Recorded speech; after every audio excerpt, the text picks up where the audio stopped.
आज का health related topic है, बहुत एक कॉमन टॉपिक है, वो है बेली फैट के बारे में। जो तोंद निकला हुआ रहता है हम लोगों का, उसके बारे में वो क्या है। तो मेनली हम उसका जो कॉज, क्यों ऐसे तोंद फूला हुआ बैलून की जैसा तोंद लेके हम घूमते हैं, उसके पीछे का कारण हम जानेंगे। तो बेसिकली ये चैनल में हम बायोलॉजी के रिलेटेड टॉपिक्स के रिलेटेड वीडियो डालते हैं और समय समय पर हम हेल्थ रिलेटेड टॉपिक के बारे में भी डिस्कस करते हैं, क्योंकि पढ़ाई के साथ साथ हेल्थ भी बहुत ही एक इम्पॉर्टेंट पार्ट है हमारे लाइफ में।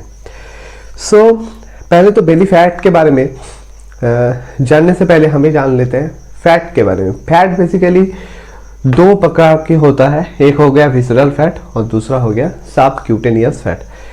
जो विसरल फैट, विसरल का मतलब क्या है, internal organs. Internal organs like lungs हो गया, हार्ट, पैंक्रियास, इंटेस्टाइन, इन ऑर्गन जो ये सब इंटरनल ऑर्गन है, इसको कवर करके एक फैट रहता है, उसको हम कहते हैं विसरल फैट। बेसिकली ये विसरल फैट एक एसेंशियल फैट भी हम इसे कह सकते हैं, क्योंकि ये उस इंटरनल ऑर्गन को बाहर से कोई इंपैक्ट होने से उसको प्रोटेक्ट करके रखता है।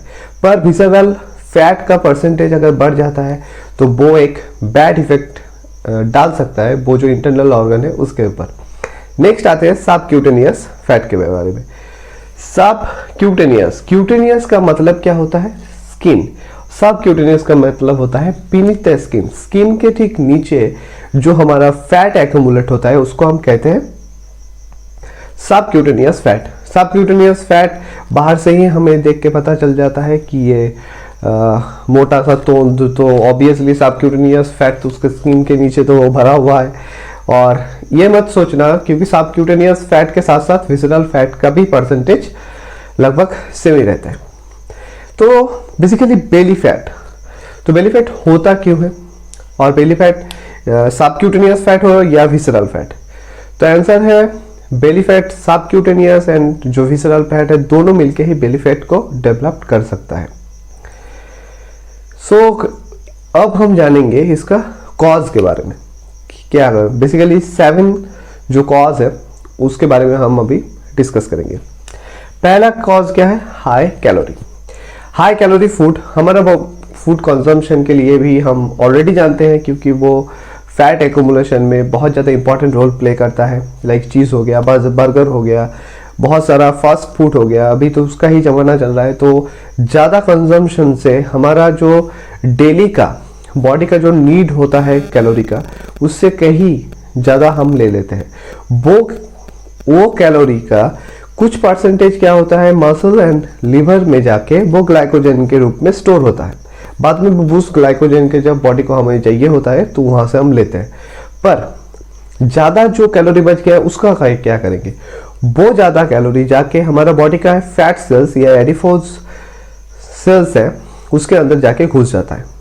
ये फैट सेल और एडिपोज सेल्स वो जो एक्स्ट्रा कैलोरी है ट्राइग्लिसराइड के रूप में उसको स्टोर करके रखता है। जब ये फैट सेल के अंदर बहुत ज़्यादा के फैट जमा हो जाता है तो इसका साइज इंक्रीज हो जाता है, इसलिए हमें दिखाई देता है बड़ा तोंद। नॉट ओनली बेली फैट में, बाहर आर्म्स में भी, एब्डोमेन एरिया उसमें भी दिखाई देता है। तो इजीली हम बाहर से देख सकते हैं कि फैट ऑलरेडी इसका फैट सेल में बहुत ज़्यादा फैट है। तो कैलोरी एक बहुत ही इंपॉर्टेंट पार्ट रोल प्ले करता है। Next as. एज में क्या होता है, अच्छा पहले एक जो हाई कैलोरी है, जैसे आप ये जो पिक्चर है इसमें देख सकते हो, मैं तो पिक्चर के साथ बैठा हूँ, पर हाई कैलोरी के साथ साथ उसका जो सुगंध वो भी ले रहा हूँ। तो जितना ज़्यादा हो सके अवॉइड करिए, ऐसा नहीं कि पूरा अवॉइड, क्योंकि टोटल जो कैलोरी काउंट है वो ज़्यादा नहीं होना चाहिए। अगर बहुत ज़्यादा हो गया तो फैट डिपोजिशन तो 100% होगा, फैट एक्यूमुलेशन होगा, और मेनली जो एब्डोमेन और मीट सेक्शन है यहाँ पर ज़्यादा होता है। फिर आता है एज। एज के साथ साथ हमारा मेटाबॉलिज्म स्लो हो जाता है। अगर मेटाबॉलिज्म स्लो हो जाता है तो जितना हम खाते हैं उसका मैक्सिमम क्या हो जाता है, फैट में कन्वर्ट होके मिड सेक्शन में या फिर एब्डोमेन में चला जाता है। तो जब टीनेजर्स में जो हम खाना खाते थे उसमें हमें फैट नहीं एक्यूमुलेट हुआ, फैट नहीं जमा बॉडी में, पर वही खाना जब हम 25 या 30s के बाद जब लेते हैं तो हमारे बॉडी के अंदर फैट जमा हो जाता है, क्योंकि हमारा मेटाबॉलिज्म एज के साथ साथ स्लो हो जाता है। सो यहाँ पर एक चीज़ आप देख सकते हो, मेटाबॉलिज्म के साथ साथ एज जो हमारा बढ़ता है मेटाबॉलिज्म, तो ईयर्स मतलब बोलना भूल गया था, तो ये हो गया मेटाबॉलिज्म।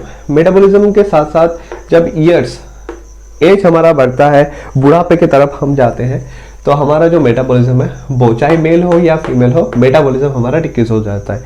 अगर मेटाबॉलिज्म डिक्रीज हो जाएगा तो फैट एक्यूमुलेशन ज़्यादा होगा, जितना ज़्यादा हम खाएंगे वो एनर्जी में तो जाएगा नहीं, जाके डायरेक्ट फैट में जाएगा, क्योंकि हम उतना ज़्यादा एज में एक्टिव नहीं रहते, फिजिकली इतना ज़्यादा एक्टिव नहीं रहते, तो फैट इजीली डिपोजिशन हो जाता है।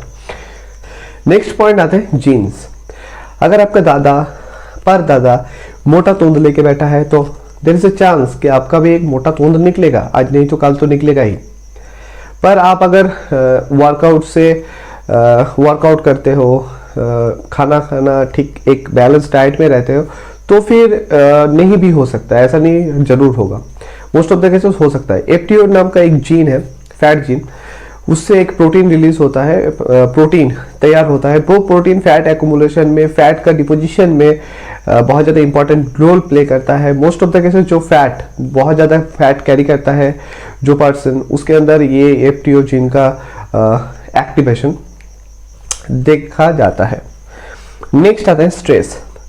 डेली लाइफ में स्ट्रेस तो एक हमारा फ्रेंड आप कह सकते हो, क्योंकि कोरोना के बाद से तो job cut stress, financial stress, family का स्ट्रेस, बहुत सारा स्ट्रेस। तो स्ट्रेस तो जब बहुत ज़्यादा स्ट्रेस हो जाएगा तो एड्रिनल ग्लैंड से कॉर्टिसोल रिलीज होता है। ये किडनी के ऊपर जो एड्रिनल ग्लैंड रहता है उससे कॉर्टिसोल रिलीज होता है।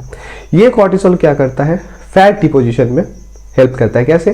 क्योंकि जब कॉर्टिसोल का लेवल बढ़ जाता है तो हमें क्रेविंग होता है, खाने का क्रेविंग, स्वीट खाने का क्रेविंग, फैट्स चीज़ों का खाने का क्रेविंग, फिर हो गया सॉल्टी चीज़ों का खाने का। सो हम बहुत ज़्यादा खा लेते हैं, हमें पता भी नहीं चलता स्ट्रेस के दौरान, और हमें फैट घेर लेता है बॉडी को।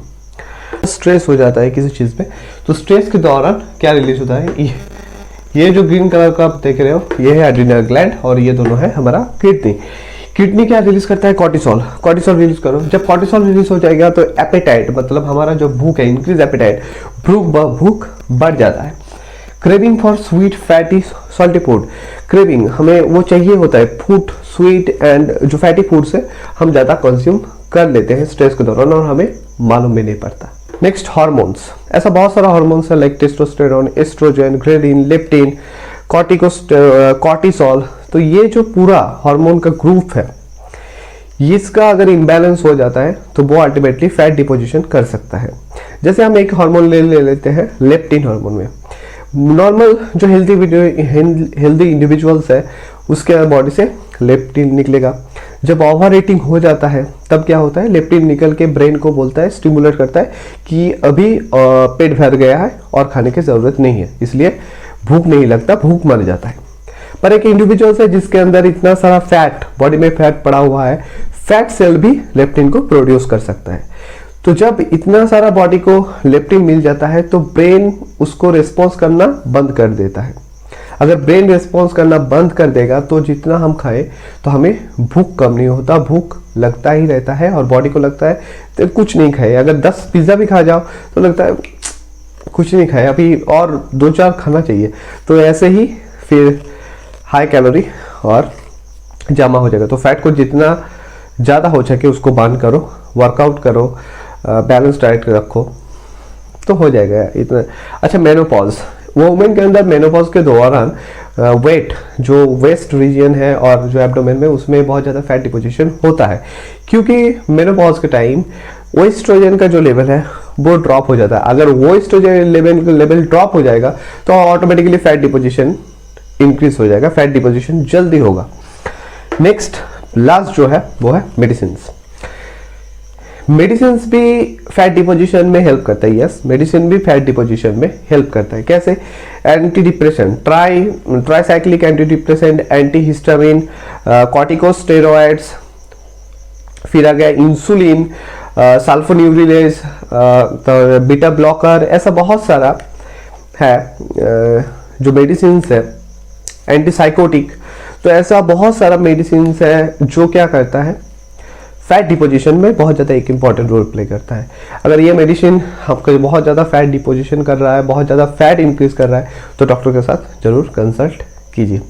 अल्टीमेटली ये तो हो गया कॉज। बेसिकली कॉज को जानने के बाद आपको इम्प्लीमेंट करना है कि इस वजह से हमारा फैट का एक्यूमुलेशन बहुत ज़्यादा हो गया। बैठे मत रहे हो, चाहे आप जॉब कर रहे हो, आपका कितना भी काम हो, थोड़ा सा टाइम निकालो पूरे दिन में, वर्कआउट करो, वॉकिंग करो, कुछ भी करो, कोई भी फिजिकल एक्टिविटी करो, और उसके साथ साथ एक बैलेंस डाइट मेंटेन करो। मैं भी करता हूँ थोड़ा बहुत, जितना हो सके आप भी करो, हम सब करते हैं, क्योंकि हेल्थ को रखना, ठीक रखना एक बहुत ही इंपॉर्टेंट रोल। अगर इस वीडियो को आप पसंद करते हो तो लाइक ज़रूर कीजिए और सब्सक्राइब करके दोस्तों के साथ शेयर कर दीजिए। Thank you.